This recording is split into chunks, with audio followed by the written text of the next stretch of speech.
संपन्नता के 4 आधार। बलों का उपार्जन ही सिद्धि प्राप्ति का राजमार्ग है। जो बलवान है वही सिद्ध है। जिसमें आत्मबल है उसे ही तो आध्यात्मिक सिद्धियां प्राप्त होती हैं। बलवान की सहायता लेकर निर्बल लोग सुख प्राप्ति की आशा लगाते हैं। जो बलवान है उन्हें इस प्रकार किसी का पराश्रित नहीं रहना पड़ता। सिद्धि की सहायता लेने के लिए दूसरे सिद्धों की तलाश करने की अपेक्षा यह अच्छा है कि स्वयं सिद्ध बने, स्वयं सिद्धियां प्राप्त करें, जिससे दूसरों का सहारा तकने के बजाय अपने ही बाहुबल से अपना कार्य चल सके। अमृत, पारस, आकाश में उड़ना, अदृश्य होना, शरीर बदलकर पशु पक्षी बन जाना, पास्ट प्रेजेंट का जान लेना जैसी संदिग्ध एवं अनिश्चित सिद्धियों को बहुत ऊंची श्रेणी की चीज़ों को प्राप्त करने की एकदम अभिलाषा नहीं करनी चाहिए। सीढ़ी सीढ़ी ऊपर चढ़ने से पर्वत पर चढ़ा जा सकता है। कदम कदम आगे बढ़कर लंबी मंजिल पार कर ली जाती है। हमें पहले उन सिद्धियों को प्राप्त करना चाहिए जो सुविधापूर्वक सीधे साधे तरीकों से प्राप्त की जा सकती हैं और जिनके द्वारा इसी जीवन में स्वर्ग का आनंद उपलब्ध किया जा सकता है। सुखी, समृद्ध, संपन्न बनने के लिए हमें दूसरों के ऊपर निर्भर नहीं रहना चाहिए। दूसरों की दी हुई सहायता 1-2 प्रयोजनों को पूरा कर सकती है। बार बार एवं हर बार काम के लिए दूसरों का आश्रय कहाँ तक लिया जा सकता है और दूसरे भी कहाँ तक उसकी मदद कर सकते हैं। ओस चाटने से काम नहीं चल सकता। जलाशय की व्यवस्था करके ही नित्य बार बार लगने वाली प्यास के कष्ट से बचा जा सकता है। अपने बाहुबल से उपार्जित शक्तियां ही स्थायी रूप से क्लेश निवारणी एवं सुखदायिनी हो सकती हैं।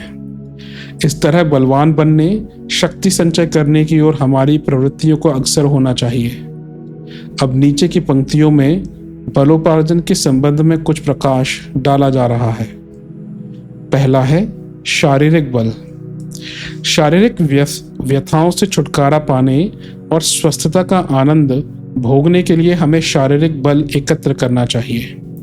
इसके लिए पहला है आहार की सावधानी, दूसरा है रहन सहन में विवेकशीलता, तीसरा है शक्तियों का उचित मात्रा में खर्च, चौथा है मानसिक संतुलन, पांचवा विकृति का परिमार्जन। इन 5 उपायों की आवश्यकता है। इन 5 उपायों से बिगड़ा स्वास्थ्य सुधर सकता है और सुधरा स्वास्थ्य चिरस्थायी रह सकता है। आहार की सावधानी में खुलकर भूख लगने पर ही भोजन करना, भूख से कम खाना, भोजन को भगवान का प्रसाद समझकर अमृत भावना के साथ प्रसन्नता पूर्वक खाना, भली प्रकार चबाकर खाना, सात्विक आहार ग्रहण करना, ये 5 नियम ध्यान रखने योग्य हैं। क्या वस्तु खानी चाहिए, क्या नहीं खानी चाहिए, इस संबंध में बड़े बड़े ग्रंथ मौजूद हैं, पर उनका सार यह है कि ताजे, सजीव, पौष्टिक, शुद्ध, रुचिकर एवं धर्मोपार्जित पदार्थ खाने चाहिए। घी, तेल, मसाले, अग्नि द्वारा जो चीज़ें बहुत तली, जलाई एवं भूनी जाती हैं वे हानिकारक सिद्ध हो जाती हैं। ताज़े फल, हरे शाक, मेवे, दूध, दही, दलिया, चावल, दाल, रोटी जैसी सात्विक चीज़ें ठीक हैं। एक साथ बहुत प्रकार के पदार्थ ना खाए जाएं। थाली में बहुत तरह की चीज़ों की भरमार ना होना ही ठीक है। अन्याय से लिया हुआ, अशुद्ध, घृणित व्यक्तियों द्वारा बनाया हुआ भोजन त्याज्य है। सूत्र रूप में बताई हुई इन थोड़ी बातों को पूरी सावधानी के साथ बरता जाए तो वे स्वास्थ्य की समस्या को हल करने में बड़ी सहायक होती हैं। तंदुरुस्ती का अधिक आधार भोजन पर निर्भर है, पर हम अपनी असावधानी से उसे नष्ट करते रहते हैं। दूसरा है समाज बल। दूसरे व्यक्तियों के असहयोग, विरोध एवं आक्रमण से होने वाले कष्ट तथा सहयोग, सम्मिलित सहायता द्वारा प्राप्त होने वाले लाभ, ये हमारी सामाजिक स्थिति के ऊपर निर्भर हैं। मनुष्य एकाकी नहीं है, वह सामाजिक प्राणी है।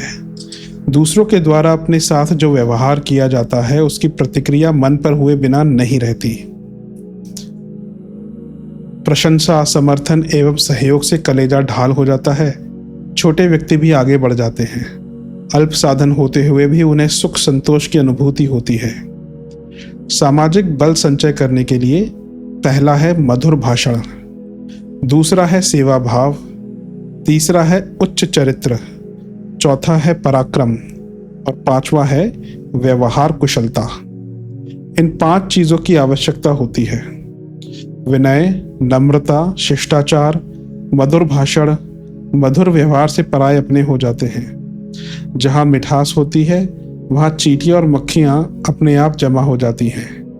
जिसे मधुर व्यवहार करना, मीठा बोलना आता है, उसे दूसरों की सद्भावनाएं अनायास ही प्राप्त हो जाती हैं। जो दूसरों की सेवा करता है उसे अपने लिए सेवा भाव प्रस्तुत करने वालों की कमी नहीं रहती। उपकार, भलाई और एहसान करके दूसरों का हृदय जीता जा सकता है। जिसका हृदय जीत लिया गया है वही सच्चा अनुचर है। उच्च चरित्र, सदाचार, व्यक्तिगत जीवन की पवित्रता, निस्वार्थता, त्याग परायणता एवं खरा व्यक्तित्व मनुष्य की ऐसी विभूतियां हैं जिनके सामने विरोधियों के सब हथियार झूठे पड़ जाते हैं। शत्रुओं को भी उनका मान करना पड़ता है। उनके वचनों में ऐसा बल होता है जिसे मानने के लिए दुराग्रहियों को भी विवश होना पड़ता है। पराक्रमी, पुरुषार्थी, चैतन्य, उद्योगी, क्रियाशील स्वभाव के मनुष्य पग पग पर सफलताएं प्राप्त करते हैं। जिस काम को ऐसे लोग हाथ में लेते हैं अपनी लगन के कारण तुरंत फुरत पूरा कर डालते हैं। उनके इस गुण पर मुग्ध होकर सब लोग उनसे मित्रता रखना चाहते हैं। उनका सहारा अपनी कठिनाइयों का हल करने के लिए तकते हैं।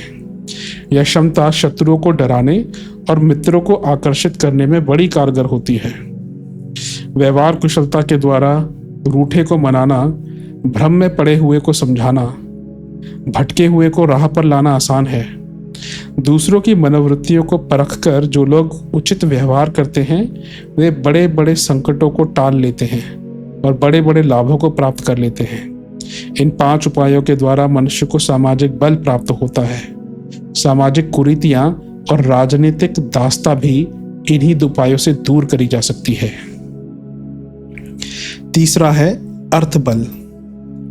अर्थबल आज तो अर्थ युग है। पैसे की महिमा इतनी बढ़ गई है कि हर बात में पैसे की ही प्रधानता है। पैसे से दुष्प्राप्य वस्तुएं प्राप्त होती हैं और बड़ी बड़ी मुश्किलें आसान हो जाती हैं। पैसे की आवश्यकता हर कोई अनुभव करता है, परंतु प्राप्त वही कर पाते हैं जिनमें उसे प्राप्त करने की क्षमता है। अर्थोपार्जन 5 बातों पर निर्भर है। पहला है उत्पादक श्रम, दूसरा है व्यवस्था कौशल, तीसरा है मितव्ययता, चौथा है जागरूकता और पांचवा है विश्वसनीयता। व्यापार, नौकरी, कृषि, शिल्प आदि शारीरिक और चिकित्सा, वकालत, उपदेश आदि मानसिक उत्पादक श्रमों के बदले में धन मिलता है। शारीरिक और मानसिक श्रम का अवधि धन है। शरीर और बुद्धि को इस प्रकार से शिक्षित करने की आवश्यकता है कि साधारण श्रम से उचित मात्रा में धन कमाया जा सके। बिना इस प्रकार की योग्यता के केवल बोझा ढोने के शारीरिक श्रम से तो मनुष्य गधे और बैल के बराबर भी नहीं कमा सकता। व्यवस्था करने की कुशलता, मैनेजरल कैपेसिटीज की योग्यता बहुत बड़ी योग्यता है। कम श्रम में अधिक काम होना, शक्ति का एक कण भी अपव्यय ना होने देना, वेस्ट मैनेजमेंट, आवश्यकताओं को अविलंब पूरा कर देना, पूंजी, श्रम, साधन और निकासी का ठीक समन्वय रखना व्यवस्थापक की कुशलता है। इन चारों में से एक भी कम पड़ जाने पर काम रुक जाता है। इसलिए चतुर मैनेजर हर काम में इन चारों को जुटाने में सफलता प्राप्त किए रहता है। विज्ञापन और सजावट भी व्यवस्था का एक अंग है। मितव्ययता, कम खर्ची, केवल आवश्यक वस्तुओं के लिए ही पैसा खर्च करना धनी बनने का प्रमुख नियम है। फजूल खर्ची से कुबेर के भी खजाने खाली हो सकते हैं। जागरूकता, सावधानी, सतर्कता रखे बिना कोई व्यक्ति धनी नहीं हो सकता। बदलती हुई परिस्थितियों के चढ़ाव उतार को बारीकी और गंभीरता से देखकर जो अपनी कार्य पद्धति में समयानुसार हेरफेर करता है वही लाभ उठाता है। निकट भविष्य के अच्छे और बुरे अवसरों की जो ठीक कल्पना कर लेता है और पहले से ही उनके लिए तैयारी करता है वह जीतता है। सजग आदमी आमतौर से धोखा नहीं खाते और ना मौका चूकते हैं। विश्वास व्यापार की जान है। जो व्यापारी अपने संबंध में और अपने कारोबार के संबंध में विश्वास, यश और प्रतिष्ठा प्राप्त कर लेता है, उसके ग्राहक बढ़ते रहते हैं, साथ ही लाभ भी बढ़ता रहता है। अर्थोपार्जन में ये 5 साधन प्रमुख हैं। आइए अब समझते हैं 4th आर्टिफैक्ट को, जिसका नाम है बुद्धि बल। बुद्धि बल उपर्युक्त तीनों बलों से सूक्ष्म होने के कारण सब में प्रधान है, मोस्ट इंपॉर्टेंट। वे तीनों भी आंशिक रूप में बुद्धि बल पर निर्भर करते हैं। यदि किसी प्रकार वे प्राप्त हो भी जाएं तो उनका चिरस्थायी रहना कठिन है। इसलिए अपने आप को सुशिक्षित, बुद्धिमान और क्रियाकुशल बनाने का सतत प्रयत्न करना चाहिए। बुद्धि बल के लिए 5 बातें आवश्यक हैं। पहला है ज्ञान प्राप्ति, ज्ञान प्राप्ति की तीव्र इच्छा। दूसरा है तर्क का आश्रय, रीजनिंग। तीसरा है अध्ययन, स्टडीज। 4th है संगति। You are nothing but an average of the 5 people you spend your most time with. 5वां है सूक्ष्म निरीक्षण और मनन, इंट्रोस्पेक्शन एंड एनालिसिस। जिसे जानने की उत्कट अभिलाषा है वह एक दिन अवश्य जानकार बनकर रहेगा। उसकी यह इच्छा ही ऐसे साधन जुटा देगी जिससे अभीष्ट ज्ञान को प्राप्त करना सुगम हो जाए। हठ, दुराग्रह, भ्रम और अंधविश्वास को छोड़कर जो तर्क और प्रमाणों के आधार पर सत असत का निर्णय करता है वह वस्तु स्थिति तक पहुंच जाता है। उसकी बुद्धिमत्ता में बढ़ोतरी होती है। इच्छित विषय की पुस्तकें तथा पत्र पत्रिकाएं पढ़ने से तथा उस विषय की जानकारी की समीपता में रहने से उस प्रकार के कार्यों में क्रियात्मक हाथ बटाने से ठोस ज्ञान मिलता है। सूक्ष्म दृष्टि से परिस्थितियों को देखने, उनकी तह तक पहुंचने की कोशिश करते रहने से नई नई बातें, नए नए तथ्य सूझ पड़ते हैं। जो खोज में रहता है वह अभीष्ट स्थल तक पहुंच ही जाता है। मैं सब जानता हूँ, मेरी अकल सबसे आगे है, मेरी ही बात सबसे ऊपर है, मैं ही सही हूँ और सब गलत हैं। इस प्रकार के दुराग्रह और अहंकार रखने वालों की बुद्धि दिन दिन घटती है। यह मिथ्या अहंकार बुद्धि विकास के मार्ग को बंद कर देता है। इसलिए जिन्हें बुद्धि बल के संपादन की इच्छा है उन्हें इस प्रकार के अहंकार से पूर्णतः बचते रहना चाहिए। विभिन्न विषयों की गहरी जानकारी प्राप्त करने के लिए विद्यार्थी जैसी अभिरुचि रखनी चाहिए और तर्क द्वारा परीक्षा करके हर बात का खरा खोटापन परखते चलना चाहिए। अधिक जानकारी, अधिक वास्तविक जानकारी, अधिक उपयोगी जानकारी, इन 3 आधारों पर जो अपने ज्ञान को बढ़ाता रहता है वह एक दिन बुद्धि बल संपन्न हो जाता है। जिस प्रकार 4 पाए लगाने से एक पूर्ण पलंग बनता है, उसी प्रकार चारों प्रकार के बलों से मिलकर पूर्ण बल बनता है। हमें इस सर्वांगपूर्ण बल को प्राप्त करने और उसे बढ़ाने के लिए निरंतर प्रयत्नशील रहना चाहिए। यह बल जैसे जैसे बढ़ेगा वैसे ही वैसे जीवन अधिक साधन संपन्न बनता जाएगा और जिन वस्तुओं के लिए लोग तरसते हैं वे अनायास ही प्राप्त होने लगेंगी।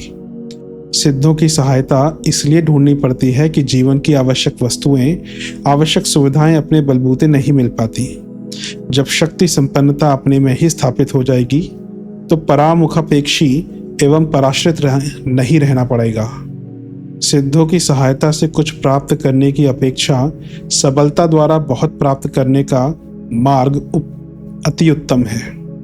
हमें सबल बनने के मार्ग को ही महत्व देना चाहिए और योग्यताएं एकत्र करने में जुट जाना चाहिए। यही सुखदायक सिद्धियां प्राप्त करने का ठीक और परखा रास्ता है।